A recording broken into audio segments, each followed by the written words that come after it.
जितेन्द्र कुमार भंज संपादक व्यवसायी महासंघ। आज समस्त व्यवसायी म्युनिसिपालिटी कार्यालय घटना हूँ ये प्रथम तो व्यवसायी जो एकत्रित होती से प्रथम धन्यवाद। आज से एकतार बल देखते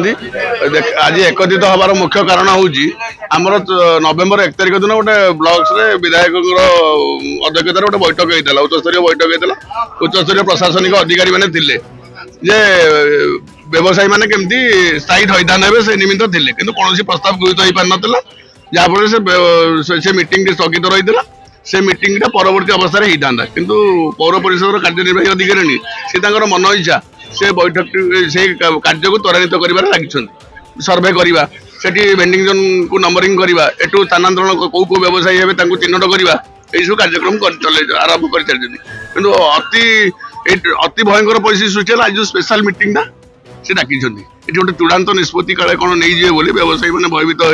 आज निज निजर व्यवसाय प्रतिष्ठान को बंद रखी आज एकत्रित होती कि आसी शुणा पर आम जानलु मीटिंग टी कैंसल होती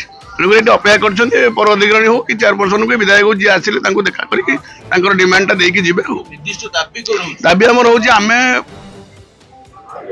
20-22 वर्ष है कही आम उठीजु सहर सरस सुंदर करने सहयोग प्रदान कर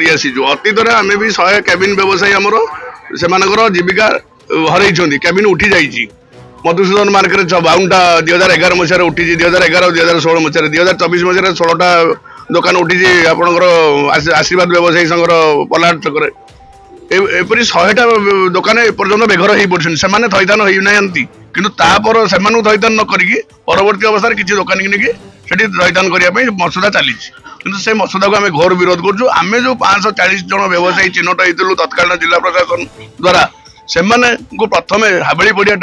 थैथान करूँ सी निर्देश देते पक्का घर करेंगे 10 बाय 12 प्लट करेंगे साइज घर खंडे करेंगे से हाबेली पड़िया आग 540 जन को थैथान करूँ पर्यायक्रमे आउ जो नूतन जगह रही डीएफ ऑफिस सम्मुख अच्छी आपंकर किसी जो पीडब्ल्यूआईबी पाचरीगढ़ अच्छी पुराना मेडिकल भीतर अच्छी से सब जगह थैथान कर सहर सरसुंदर कर गोटे पक्षे सहर सफा हो बस आ गोटे पटे सहर बढ़िया चेष्टा कर जोटा कि